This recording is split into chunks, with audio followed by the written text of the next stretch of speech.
Senate Bill 862 by the Committee on Budget and Fiscal Review, an act relating to greenhouse gases and making appropriation therefore to take effect immediately. Bill related to the budget.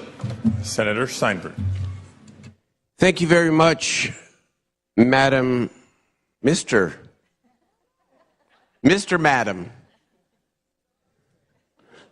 President, and members. I know it is getting late, and we've come to the cap and trade trailer bill in the budget, and I rise to present. Sometimes, members, the most significant, long-lasting achievements in a budget are the most controversial. So it is with cap and trade. The controversies, in my view, can be divided into three. First, high-speed rail itself. Second, is there an ongoing commitment to ensuring that any dollar spent has a direct, demonstrable impact in reducing greenhouse gas emissions? And third, is there enough emphasis on low-carbon fuels, natural resources, and energy efficiency in the plan? Number one, high-speed rail gets the most attention because of its history and the controversy surrounding its costs and alignment. What I am about to say is not just a point of debate, but an objective fact based on the numbers. The long-term commitment in this bill to transit, to commuter rail, to intercity rail, to connectivity, and transit-oriented housing is greater than the investment in high-speed rail. It may take some time for this to sink in, but today's action takes high-speed rail as the lead transportation investment and puts it behind an even more important set of investments. 35% for transit, intercity rail, commuter rail, and transit-oriented development, and to 25% for high-speed rail, in addition to the 40% set aside for energy, natural resources, and low-carbon fuels. By putting high-speed rail third behind the above categories, we begin to answer, in my view, the critics' number one criticism of high-speed rail. What does it connect to? How does high-speed rail fit into an integrated, clean public transportation system? Members, the funding shortfall for transit between 2011 and 2020 is estimated to be $22 billion on the operating side and some $42 billion on the capital side. Auto emissions are our largest GHG emitters. We are at historic highs in vehicle miles traveled in California. 360 billion vehicle miles traveled in 2012, projected to grow to $400 billion by 2020.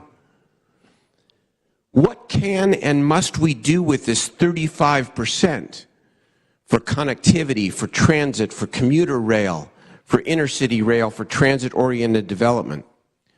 When high-speed rail connects the valley to Palmdale, we will then have the ongoing resources to build out the metro system in Los Angeles.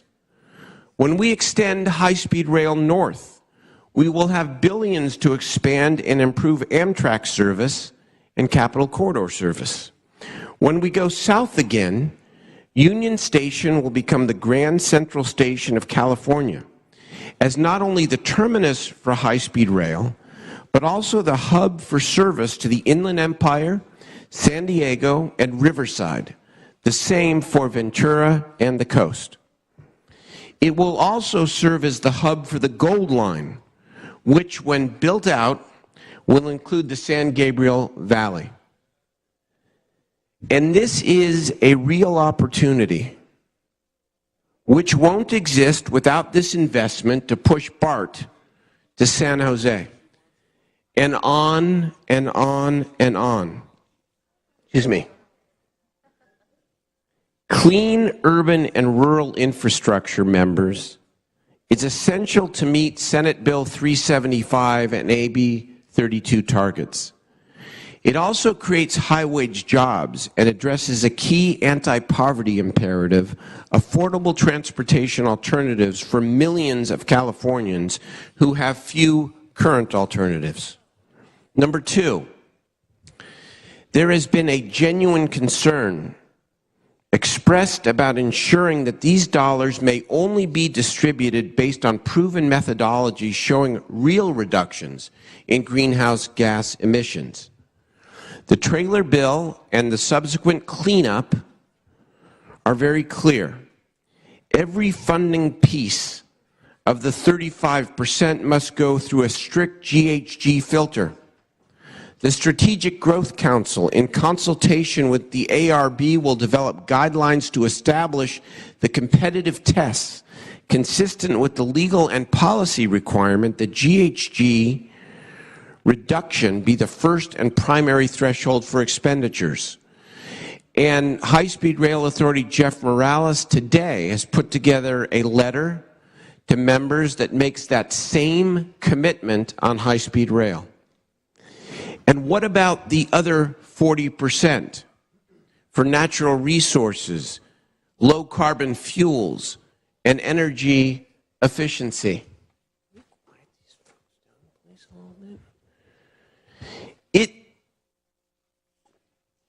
Its long-term funding strategy will be taken up by next year's legislature and administration with a clean slate and a blank canvas. Unlike transit, commuter rail, and intercity rail, which has no ongoing funding source, thankfully, California already has a head start on clean energy, low-carbon fuels, and natural resources. I cite the 2012 LAO report on energy efficiency and alternative energy programs. At that point, the numbers have increased. We've committed over $9 billion to energy efficiency, over $4 billion to renewable energy, $683 million to low-carbon fuels, and $14 billion to energy research. And there will be 40% more, members, to increase those vital investments. Members, I'm sorry that I've gone on a little bit here, but I wanted to make the complete argument. For this is a difficult vote, I know, for members. I conclude with the following. Had the legislature not stepped up and put forward a long-term comprehensive investment strategy contained in this bill, we would be arguing about high-speed rail alone, with an uncertain outcome around not just cap and trade, but the entire budget. I am confident that we will look back on this action as one of the most significant and positive actions we have taken together over the last 6 years. I'd urge an aye vote for high-wage job creation, for aggressive climate reduction, GHG reduction, and for social equity. Urge an aye vote. Thank you. Thank you, Senator Steinberg. Debate or discussion on this measure? Senator Nielsen. Mr. President, ladies and gentlemen, the Senate, as I envision this grand project, I have to envision the strip of Highway 99 between Merced and Bakersfield that I've often traveled. And I think about all the teeming millions who want to get on a train and ride between those destinations. On a train that will not haul any freight, which is really the only way to make any money in rail. It isn't with population. This may be a great social experiment, but I think costly. Now, the railroads are part of what made California great. Indeed, so the recent history of the Chinese who worked on the railroads. It's a fascinating, incredible part of our wonderful history of this state. And indeed, those railroads did make us a prosperous and thriving state. a hub of great business. Well, the speed train won't. And for all the travels that people have taken in foreign countries, and I have not, admittedly, so I cannot speak with the authority of seeing it up front, nor have I ever been on a speed train other than at Disneyland, and they don't go too fast. I just do not believe that we can afford such a dream. And in terms of the connection to greenhouse gas emissions, that this train is going to be such a worthy cleaning up of the environment, I look at some of the programs that this is going to go on to, including a net metering at the Department of Corrections and Rehabilitation. And I note that a lot of the very populated areas of California don't want anything to do with this train coming through their neighborhoods. So it's a kind of an irony. The rural areas are not happy with it, and the heavily populated urban areas are not overly happy. Now, some of that transit money, I'm sure the councils and the supervisors would be very glad to get their hands on. But it was a compromise, I think, going from 40% to 35% to this train. Now, that's a lot of money out of the revenues of the state of California. And I would ask you again, as I have often before here, don't you have better use for those monies, ladies and gentlemen of the Senate, than on this train? Wouldn't the future generations be better served? Will your grandchildren and great-grandchildren be riding that train? I think not. I think greater investments in their future would be even putting more money into education, particularly higher education in K-12, instead of a train. And if it's such a grand and great idea, I wonder why there is a provision for severability. Now, that means a severability clause. If any one of the provisions is found illegal, it doesn't invalidate the rest of the provisions. That tells me that somebody has some fear of legal vulnerabilities, and in part driven by a small group of people down in Senator Vidak's district that really have launched a campaign to say no to this train. Just think about it again, ladies and gentlemen, as you ponder. Each year there'll be more and more bills related to putting money and expending revenue and resources into the speed train. Just ask yourselves, will that benefit the generations? Or is that a momentary bauble in the California history? I think it will be deemed a failure. I urge a no vote. Thank you, Senator Nielsen.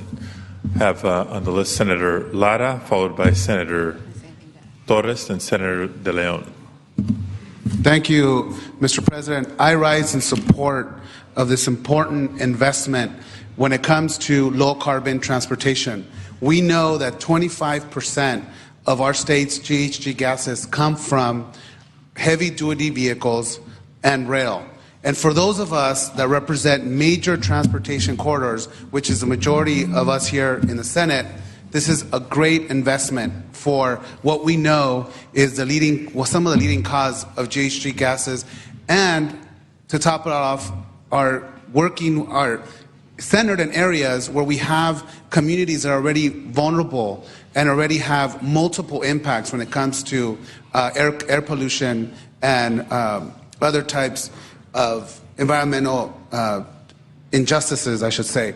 And so this bill invests $200 million to ensure that we invest in the R&D of low-carbon transportation, which is just the beginning and what we know we need to do to continue to improve the quality of life for those communities that are near ports, that are near major inland transportation hubs. So areas like we talk about in Wilmington, areas in Pomona, in Ontario, out in Bloomington, in San Bernardino, where they continue to be victims of poor air quality and continue to face, time and time again, different injustices in their communities. And so this is only the beginning. This is a major investment of what we're doing. I have the honor of representing the Port of Long Beach, and together with the Port of LA, the largest port complex in the country. 40% of all the goods that come to the country from Asia come through the Port of Long Beach and the Port of LA. Well, the communities along the 710 freeway need this investment to ensure that we can stop the asthma clusters, the cancer clusters that exist up and down that 710 freeway. But unfortunately, these are not unique to my area. They continue to perpetuate in Oakland, in Richmond, in areas where major transportation is happening. And so in order for us to offset, we need to continue to invest in this critical piece. And in the discussions with the governor's office, we know this is only the beginning. So this is why I rise in support of this important measure to ensure that our heavy-duty trucks catch up with our light vehicles. And so I rise in support and ask you to support this important measure. Thank you. Thank you, Senator Lara. Senator Torres. Thank you, Mr. President and members. I rise to speak about social equity. In 2008, as a voter, I did not vote for high-speed rail as a voter. Since then, I have been voting for high-speed rail every single time it has come up before the floor, whether it was in the Assembly or here in the Senate. Now, I want to talk to you about the social equity because I represent an inland port, and the 40% of the cargo that comes into Los Angeles and the Port of Long Beach gets distributed by rail through the Alameda Corridor or by trucks through the 10 freeway, the 60 freeway, and sometimes the 210 freeway. All roads lead to Pomona. So my district is continuously impacted by the freight that comes in through the port. As a former mayor, I represented the 5th largest city in Los Angeles County. Yet, in my district, I have the 71 freeway. To the south, in Mr. Huff's district, affluent community, they have a beautiful 4-lane highway with beautiful sound walls and wonderful landscaping. To the north, Senator Carollou's district, also a very affluent community. They have a 4-lane highway, a beautiful, beautiful sound walls, and beautiful landscaping. In my home city of Pomona, 5th largest city in the county, we have a 4-mile stretch that is a 2-lane highway with 3 to 4 signal lights and a chain link fence that is supposed to protect the children playing in their backyard from a vehicle traveling 50 to 60 miles per hour. Now let's talk about the social injustice of that. My district continues to be ignored. And for the very first time in this bill, I see hope. But yet, in the letter that was distributed by Senator Galgiani from Secretary Kelly, there are 8 projects that are outlined. None of them mention the social impact of San Bernardino County. So I very much want to vote for this bill, but I need assurances because, members, this is the last budget that I will be voting on. And I want to make sure that Pomona Valley and San Bernardino County get their fair share because the employers in my district are paying the high price of cap and trade. They are not getting permitted because of the terrible smog. We don't control which way the wind is blowing from the port, but we do control the goods that come through my district. Help me help you get this bill approved today. Help me in San Bernardino County ensure that we get the social justice that we deserve. Thank you, Senator Torres. Let me call on Senator Vidak, followed by Senator Pavley, and when Senator DeLeon returns, him next. Colleagues, this thing goes right through my district. And I can tell you from, all the way through the 4 counties that I represent in my district, we're not real excited about this thing. We're on the ground floor, and my industries are also paying cap and trade taxes. And I don't see that this is cleaning the air in my district. My district has some of the worst air there is. But to me, if you're going to have a cap and trade tax or fee, it ought to be about cleaning up the air, not building a boondoggle of a train system that the majority of Californians don't want anymore. It's spiraled out of control as far as the money. It's not going down existing corridors like we voted on. There's no private investment. This thing is a complete disaster, and it's been mismanaged. I'm not against high-speed rail per se, but this particular project, and I can tell you because I live there, I see the farms, the businesses, the schools, the families that are being impacted by this, and the train's not going to be carbon neutral for 30 years, if it even ever is, because it's not going to be electrified, it's not going to go 224 miles an hour, and it's not going to do all the things that we were promised. And for this, I just cannot vote for this, and I hope you really think hard, because it's a bad deal. Senator Pavley. Yes, thank you very much. Members, I'm very proud to be an author of AB 32. It was back in 2006, and actually got bipartisan votes on the assembly floor, if I remember correctly.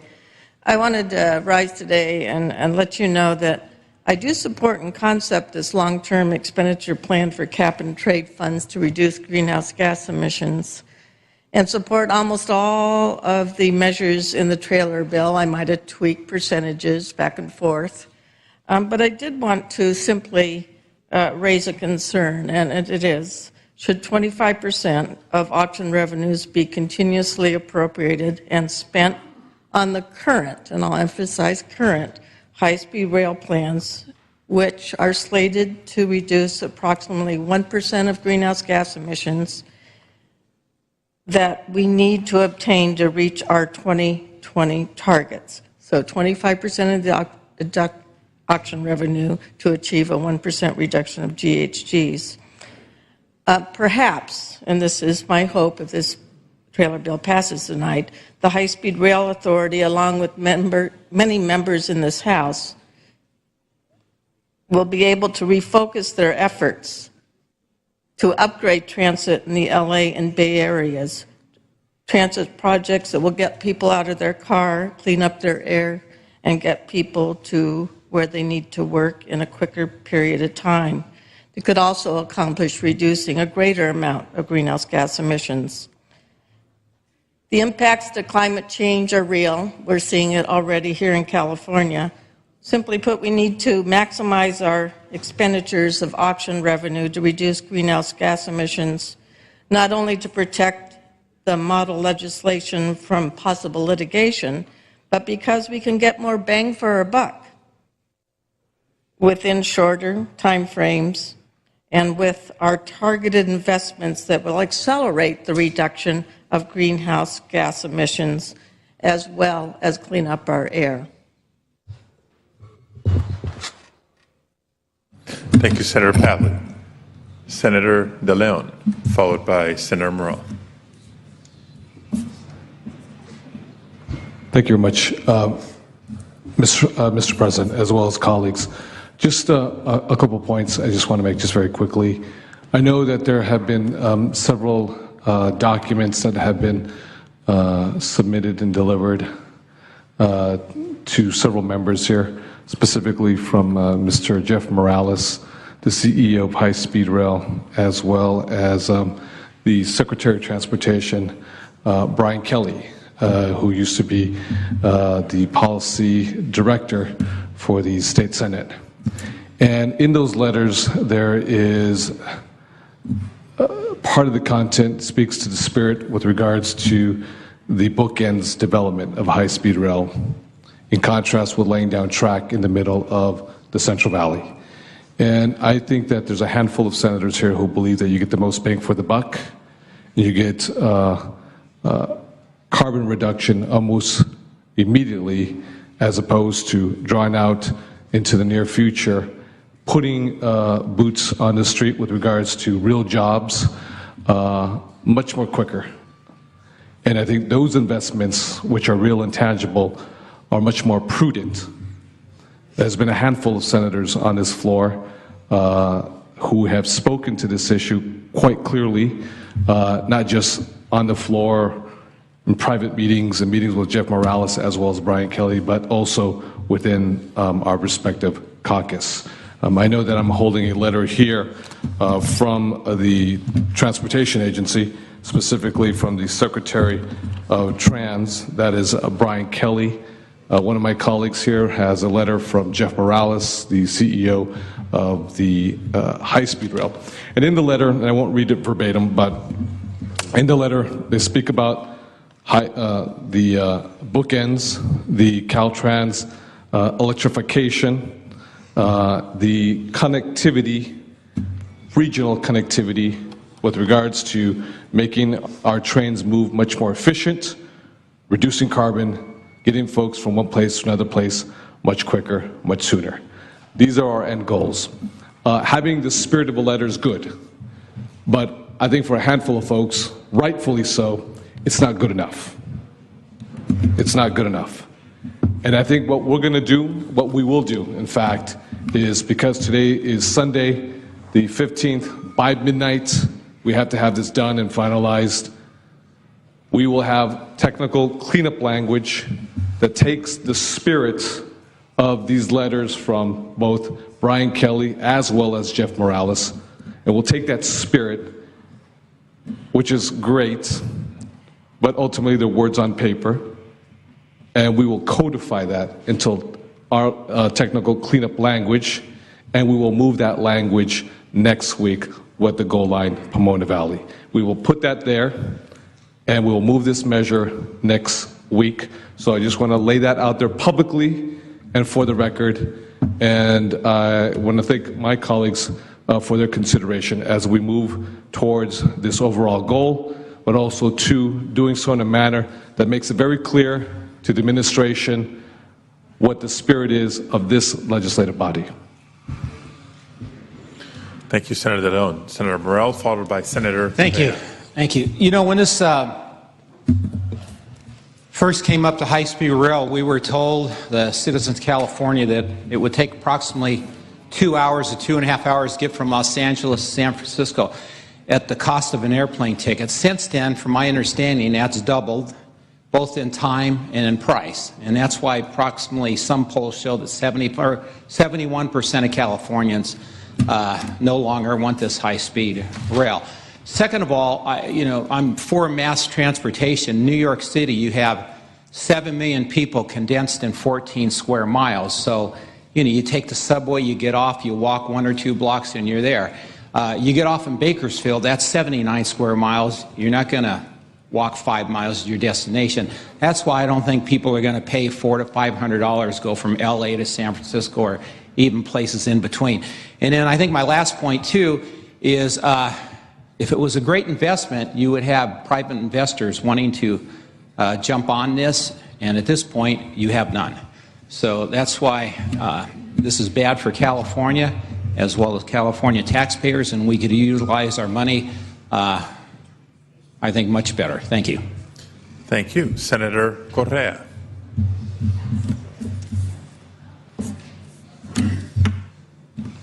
Thank you, Mr. Pro Tem. And Senators, I'm not going to repeat what's already been said, but I've heard some comments here today that just compel me to get up and say a few words. And as I listen to my colleagues from the Central Valley, representing the Central Valley, he's saying we don't want it.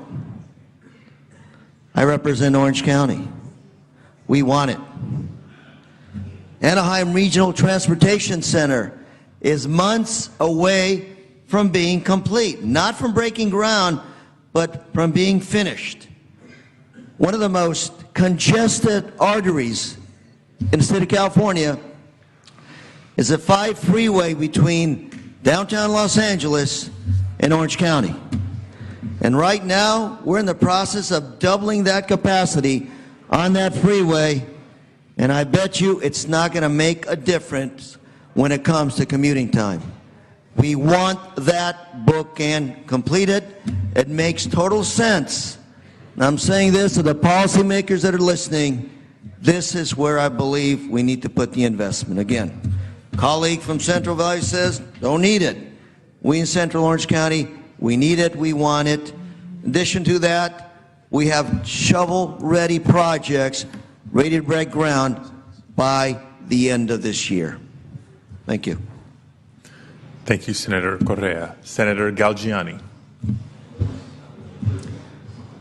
I authored Assembly Bill 3034, Proposition 1A, which also provided $950 million for intercity and commuter rail that connected with the high-speed rail. And this funding source has been fully allocated, even though a number of projects remain that meet the initial funding criteria.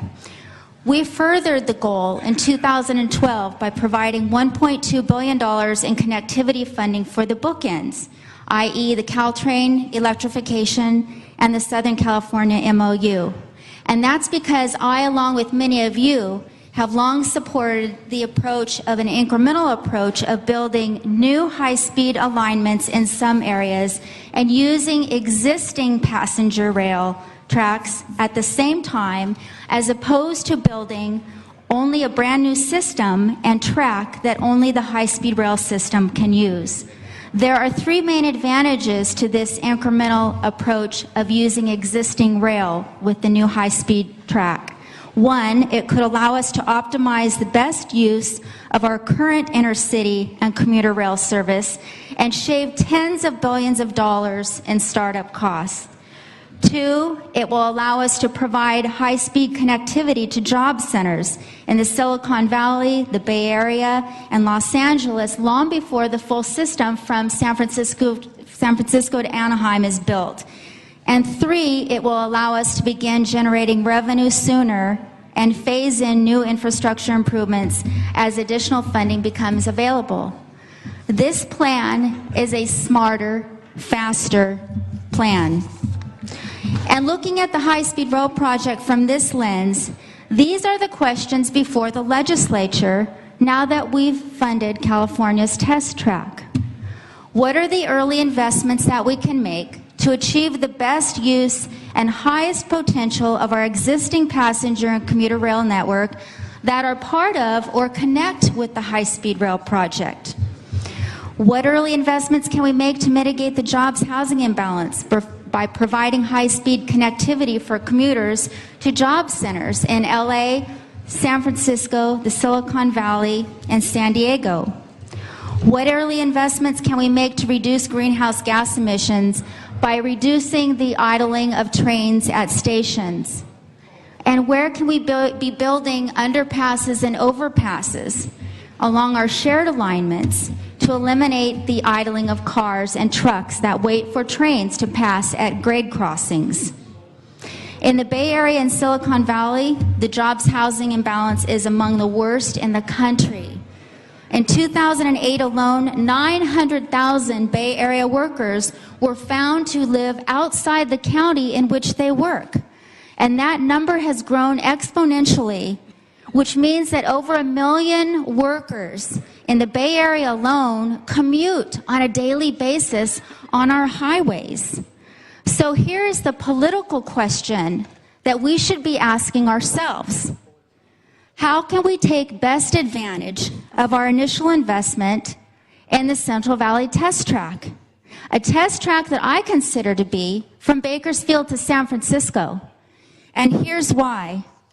Because once we finish the test track in the Central Valley, we can connect it with the Altamont Commuter Express that goes to Santa Clara, where passengers can exit the train walk across a platform, and board the Caltrain, a newly electrified Caltrain that received nearly $1 billion in funding from Prop 1A for electrification by 2019. Once again, today's plan is a smarter, faster plan. In Southern California, commuters in the Antelope Valley have the longest commute times in the country. Commuters using Metrolink spend 1 hour and 50 minutes each way traveling back and forth from Palmdale to LA Union Station. Cooperation between Metrolink and the High-Speed Rail Authority will reduce these daily commute times to closer to 30 to 40 minutes as opposed to 1 hour and 50 minutes. And here's how. LA Metro owns much of the property within an existing rail right-of-way from LA Union Station to Burbank and Palmdale, and transportation leaders in the Low Sand Corridor have agreed to move forward with a shared corridor concept and where they will double track much of this corridor so that high-speed rail can run within the existing Metrolink corridor. If we were to prioritize funding just from Palmdale to Burbank alone and make the station improvements at LA Union Station, we could achieve the reduction of 1 hour and 50 minutes down to 30 to 40 minutes. LA to Anaheim, if we were to prioritize funding here, we would be able to reduce emissions in a corridor where emissions are nearly the emissions of the full corridor from LA to Fresno. LA to Fresno. What other early investments can we make to reduce greenhouse gas emissions? I offer one suggestion as a starting point for a discussion, and that's because the high-speed rail alignment in Southern California relies on the station at LA Union Station, where we will have an elevated platform and passenger facility above the existing station. Idling passenger trains account for 40 to 50 hours of continuous diesel emissions on a daily basis. These improvements can set the stage for high-speed rail arrival and achieve immediate reductions in time to help the state meet its goal of cutting emissions to 1990 levels by 2020. And finally, to address the concern that Senator Torres raised, that others in the state won't necessarily have this funding as early as some of the others. In the Inland Empire, we have the opportunity to make funding a priority for LA Union Station to Ontario. The current travel time on the Metrolink from Ontario to LA Union Station alone is 1 hour. So, in my view, cooperation between Metrolink, the High-Speed Rail Authority, SCAG, Sandbag, and others could help us reduce this travel time perhaps closer to 30 minutes. And this time savings of 30 minutes could be realized by everybody to the east of the area, from the San Gabriel Valley, San Bernardino, and Riverside counties who are traveling to Los Angeles. The manner in which Proposition 1A was written allows for a broad menu of choices over where to invest and the timing of these investments in order to capture the greatest public benefit. These are shared decisions for the legislature, the administration, the authority, transit leaders, and the public. But in any case, we have a wide range of possibilities. Today's plan builds upon our initial investment, and it optimizes the best potential for our existing intercity and commuter network. Today's plan is a smarter, faster plan. I urge your aye vote. Thank you, Senator Galgiani. Senator Jackson. Very briefly, first I want to thank Senator Galgiani, who has set forth what is a smart plan, a doable plan, and one that I think the people of California will recognize and appreciate is the moment that we have right now to connect this state through rail travel in a variety of different ways from light rail to commuter to inner city to passenger to link it with high-speed rail. And I want to thank Senator Vidak. I think many of us will take him up on his offer to give us the access to the funds and the opportunity to build rail in places where not only do we want it, but we think it will do the best good in terms of reducing greenhouse gases and connecting this state. This is a huge space. We're very happy, I know in my district, to start talking about inner city rail. I know the Pomona area. I went to school down there. There is a great opportunity, I think, there. Senator Roth, again, if people want it, if the communities want this, now is our chance. And I think if you have been to Europe and you have ridden high-speed rail in Europe, it is an amazing way to travel. It is fast, it's efficient, it's reliable, it's affordable, and I think we can replicate that here.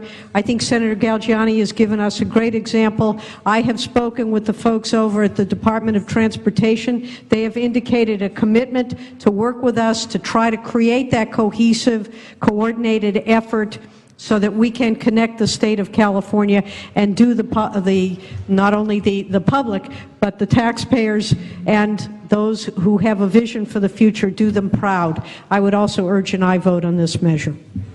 Thank you, Senator Jackson. Seeing no further debate or discussion, Senator Steinberg, you may close. Thank you very much. I appreciate the debate. I want to reiterate, I think Senator Galgiani really has now for a long time sort of been pushing us to try to put all these pieces together. And now we have a funding strategy to be able to actually accomplish that. So thank you. And thank you to all the other members who have worked diligently on this very difficult but important policy measure. And I want to address, if I might, a comment to Senator Torres, because here's a member who is, in all likelihood about to go on to bigger and better things, and up till the very end here is fighting for her district, as I'm sure she will continue to do. And so the question is the Gold Line extension to her district really competitive and on the table?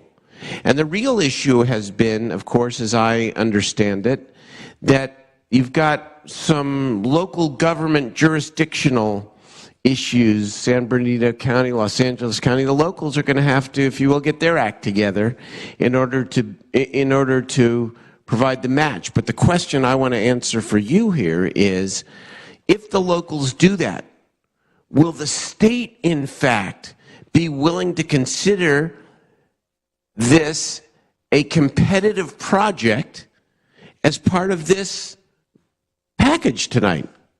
Two things. Without this bill, there ain't no state money for much of any of this.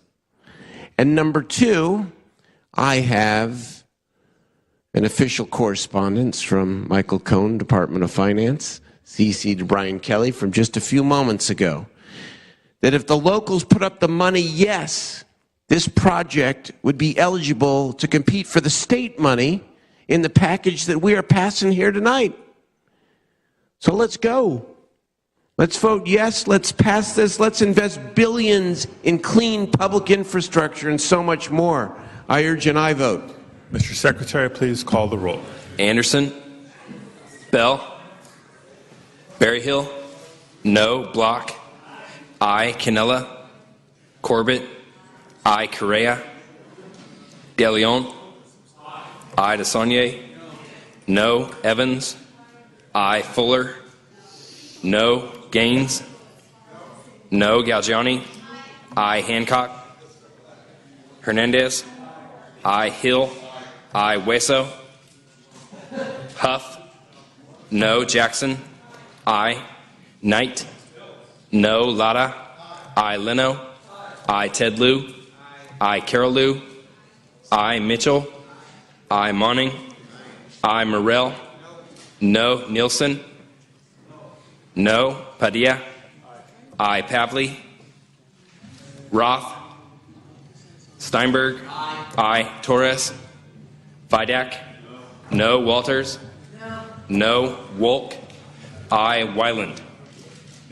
Wyland, no. Please call the absent members. Anderson? No. Bell? Aye. Canella? Correa? Aye. Hancock?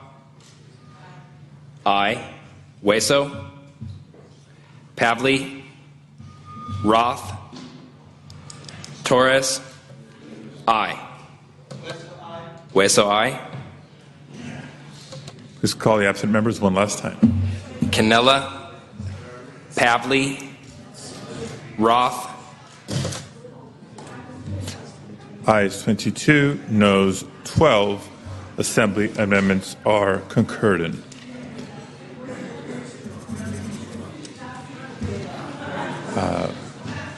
Senator Huff. Are we at that? Republican caucus. Republican caucus in the Cox Lounge.